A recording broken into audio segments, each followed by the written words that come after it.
Welcome to the next part of SMS API Do-It-Yourself Guide. In this part, you'll learn how to use short links Cutly as a part of SMS message and analyze their effectiveness.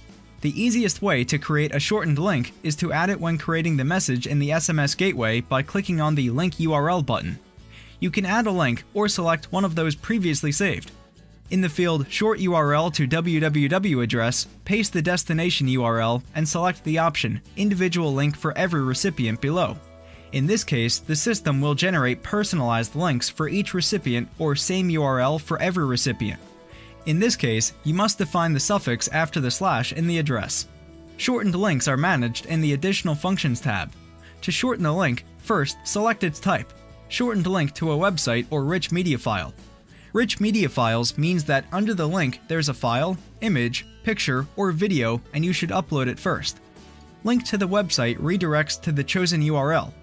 When the type is chosen, specify the working name of the link and enter the suffix, which is a string of characters after the slash. For example, www.cutly/SMSAPI, and paste or type the address to which the link should lead and click Add.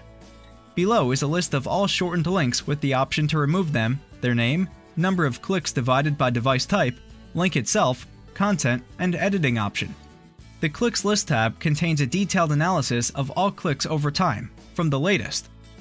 It's possible to filter the view according to the date range from to, the selected link, and to generate a report to a CSV file. Each click on the list contains information about date and time of the click, phone number if the shortened link created was individual for each recipient, name of the shortened link, its address and details, operating system, browser, and device type. And that's all. See you!